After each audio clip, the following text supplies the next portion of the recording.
Hello ಮಾಡಿ friends, ಈ ಒಂದು ವಿಡಿಯೋದಲ್ಲಿ ನಾವು ಹೋದ ವರ್ಷ ಅಂದರೆ 2025ರಲ್ಲಿ ನಡೆದಿರ್ತಕ್ಕಂತಹ BA ಸೆಕೆಂಡ್ ಸಮ್ SCP ರೆಗ್ಯುಲರ್ನ ಪೊಲಿಟಿಕಲ್ ಸೈನ್ಸ್ನ ಕ್ವಶನ್ ಪೇಪರನ್ನು ನೋಡೋಣ, ಅನಲೈಸ್ ಮಾಡೋಣ. 5 ಮಾರ್ಕ್ಸ್ ಕ್ವಶನ್ ಯಾವ ರೀತಿಯಾಗಿ ಬರೀಬೇಕು, 10 ಮಾರ್ಕ್ಸ್ ಕ್ವಶನ್ ಯಾವ ರೀತಿಯಾಗಿ ಬರೀಬೇಕು, 15 ಮಾರ್ಕ್ಸ್ ಕ್ವಶನ್ಗಳನ್ನು ಯಾವ ರೀತಿಯಾಗಿ ಬರೀಬೇಕು ಮತ್ತು ಇಂಪಾರ್ಟೆಂಟ್ ಕ್ವಶನ್ಗಳು ಯಾವುವು ಎಂಬುದನ್ನು ನಿಮಗೆ ಗೊತ್ತಾಗಿ ಬಿಡುತ್ತದೆ. ಈಗ ಮೊದಲು 5 ಮಾರ್ಕ್ಸ್ಗೆ ಕಡೆಗೆ ಬರೋಣ. ಇವೆಲ್ಲ 5 ಮಾರ್ಕ್ಸ್ ಕ್ವಶನ್ಸು.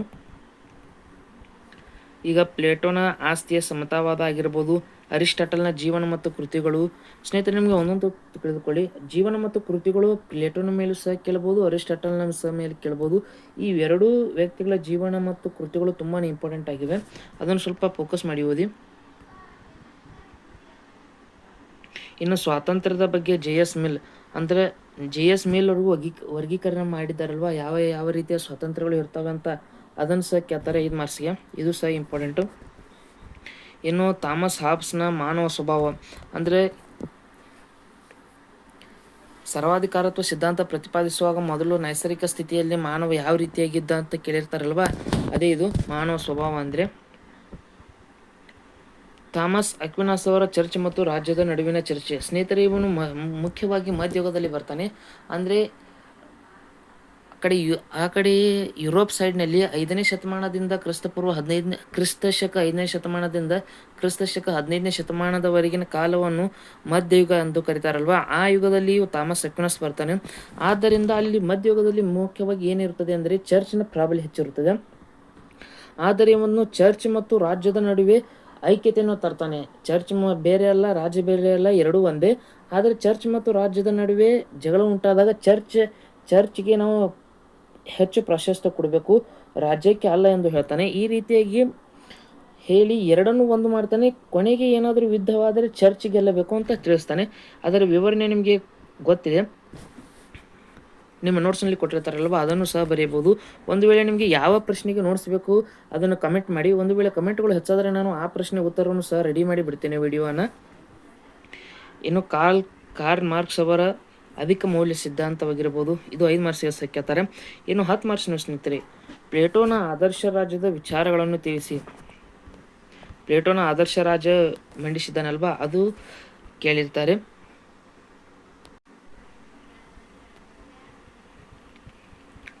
ಇನ್ನು ಅರಿಸ್ಟಾಟಲ್ನ ಸಂವಿಧಾನ ವರ್ಗೀಕರಣ ವಿಚಾರಗಳನ್ನು ಪರಿಶೀಲಿಸಿ, ಇದಾಗಿರ್ಬೋದು.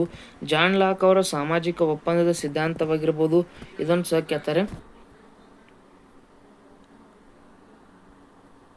ಇನ್ನು ರಾಜಕೀಯ ಬಾಧ್ಯತೆ ಕುರಿತು TH ಗ್ರೀನ್ ವಿಚಾರಗಳನ್ನು ವಿವರಿಸಿ.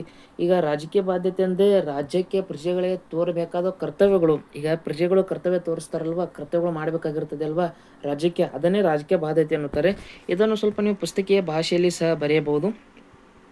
ಇನ್ನು ಥಾಮಸ್ ಅಕ್ವಿನಾಸ್ ಅವರ ಕಾನೂನಿನ ವರ್ಗೀಕರಣದ ವಿಚಾರಗಳು. ಈಗ ಥಾಮಸ್ ಅಕ್ವಿನಾಸ್ ಅವರು ವರ್ಗೀಕರಿಸಿದಾರಲ್ವ, ಶಾಶ್ವತ ಕಾನೂನಾಗಿರ್ಬೋದು, ನೈಸರ್ಗಿಕ ಕಾನೂನಾಗಿರ್ಬೋದು, ಧಾರ್ಮಿಕ ಕಾನೂನಾಗಿರ್ಬೋದು, ಅಥವಾ ಮಾನವ ನಿರ್ಮಿತ ಕಾನೂನಾಗಿರ್ಬೋದು, ವರ್ಗೀಕರಿಸಿದಾರಲ್ವ, ಅವುಗಳನ್ನು ವಿವರಣೆಯಾಗಿ ಬರೆಯಬೇಕು 10 ಮಾರ್ಕ್ಸ್ಗೆ. ಇನ್ನು 15 ಮಾರ್ಕ್ಸ್ನ ಕ್ವಶನ್ಸ್ ತೆಗಿತಾರೆ, ತುಂಬಾ ಇಂಪಾರ್ಟೆಂಟ್ ಆಗುತ್ತವೆ. 15 ಮಾರ್ಕ್ಸ್ನಲ್ಲಿ ನೀವು ಏನು ಮಾಡಬೇಕಂದ್ರೆ, ಅವರು ನಿಮಗೆ ಮುಖ್ಯವಾಗಿ 4 ಕೊಟ್ಟಿರುತ್ತಾರೆ, ಅದರಲ್ಲಿ ಯಾವುದಾದ್ರು 2 ಬರೆದರೆ ಸಾಕು. ಅರಿಸ್ಟಾಟಲ್ನ ಕ್ರಾಂತಿ ವಿಚಾರಗಳು. ಅರಿಸ್ಟಾಟಲ್ನ ಕ್ರಾಂತಿ ಅಂದರೆ ಏನೋ, ಕ್ರಾಂತಿಗೆ ಕಾರಣ ಏನು, ಕ್ರಾಂತಿಯ ಪರಿಣಾಮಗಳು ಏನಾಗುತ್ತವೆ, ಅಥವಾ ಕ್ರಾಂತಿಯ ಆಗಬಾರ್ದಂದ್ರೆ ಏನೆಲ್ಲ ಮುನ್ನೆಚ್ಚರಿಕೆ ವಹಿಸಬೇಕು ಅಂತ ತಿಳಿಸಿದ್ದಾನಲ್ವ, ಅದನ್ನು ಬರೀಬೇಕು. ಅರಿಸ್ಟಾಟಲ್ನ ಕ್ರಾಂತಿ ವಿಚಾರ ಚರ್ಚಿಸಿ ಅಂದಾಗ. ರಾಜಕುಮಾರನಿಗೆ ಮೆಕವಲಿ ನೀಡಿದ ಸಲಹೆಗಳನ್ನು ವರ್ಣಿಸಿ. ಅಂದರೆ ಪ್ರಬಲ ರಾಜ್ಯ ಹೊಂದಲು ಉತ್ಸುಕತೆ, ಸಾಧನೆಗಳಿಗಿಂತ ಗುರಿಗಳ ಮೇಲೆ ಹೆಚ್ಚಿನ ಆದ್ಯತೆ, ಅವು ಇದೆಯಲ್ವ ಸ್ನೇಹಿತರೆ, 10ರಿಂದ 11 ಅವುಗಳನ್ನು ನೀವು ಬರೆಯಬೇಕು. ಕಾರ್ಲ್ ಮಾರ್ಕ್ಸ್ನ ಸಮತಾವಾದ ಸಿದ್ಧಾಂತ ಆಗಿರ್ಬೋದು, ಥಾಮಸ್ ಹಾಬ್ಸ್ನ ಸಾಮಾಜಿಕ ಒಪ್ಪಂದ ಸಿದ್ಧಾಂತವಾಗಿರ್ಬೋದು, ಇದು ತುಂಬಾ ಸರಳವಾಗಿರುತ್ತವೆ. ನೀವು ನನ್ನನ್ನು ಕೇಳುವುದಾದರೆ ಮೆಕವಲಿಗೆ ನೀಡಿದ ಸಲಹೆಗಳು ಅಂದರೆ 10 ಇವೆ ಸ್ನೇಹಿತರೆ. ಅವು ಪಾಯಿಂಟ್ಗಳನ್ನು ನೀವು ಸರಳವಾಗಿ ನೆನಪಿಟ್ಟುಕೊಳ್ಳಬಹುದು ಮತ್ತು ವಿವರಣೆಯನ್ನು ಸಹ ಬರೆಯಬಹುದು. ಇನ್ನು ಕ್ರಾಂತಿ ವಿಚಾರಗಳು, ಇದು ತುಂಬಾ ಈಜಿ ಇದೆ ಸ್ನೇಹಿತರೆ. ಅದರಲ್ಲಿ ಪಾಯಿಂಟ್ಗಳು ಬರ್ತವೆ, ಅದರ ಪಾಯಿಂಟ್ ತಕ್ಕಾಗಿ ವಿವರಣೆಯನ್ನು ನೆನಪಿಟ್ಟುಕೊಳ್ಳಬಹುದು. ಆದರೆ ಇವು ಸಾಮಾಜಿಕ ಒಪ್ಪಂದ ಆಗಿರ್ಬೋದು, ಸ್ವಲ್ಪ ಪಾಯಿಂಟ್ಸ್ಗಳು ಕಡಿಮೆ ಇವೆ, ವಿವರಣೆಗಳನ್ನು ಬೇರೆ ಬೇರೆ ರೀತಿಯಾಗಿ ಬರೆಯಬೇಕಾಗುತ್ತದೆ. ನಿಮಗೆ ನನ್ನನ್ನು ಬಿಟ್ಟು ನಿಮಗೆ ಯಾವ ಸರಳ ಅನಿಸುತ್ತದೆ ಅದನ್ನು ಸಹ ಬರೆಯಬಹುದು. 15 ಮಾರ್ಕ್ಸ್ಗೆ ನೀವು 2 ಬರೆಯಬೇಕಾಗುತ್ತದೆ. ಇಲ್ಲಿ ಎನಿ2 ಅಂದರೆ ಯಾವುದಾದ್ರೂ 2 ಬರೀಬೇಕು. ಇಲ್ಲಿ 30 ಮಾರ್ಕ್ಸ್ ಆಯಿತು. ಇನ್ನು ಇಲ್ಲಿ 10 ಮಾರ್ಕ್ಸ್ ಕ್ವಶನ್ಸ್ ಅಂದರೆ ನೀವು ಯಾವುದಾದರೂ 3 ಬರೀಬೇಕಾಗುತ್ತೆ. 3 ಅಂತ ಕೊಟ್ಟಿರ್ತಾರಲ್ವ, 3 ಬರೀಬೇಕಾಗುತ್ತದೆ.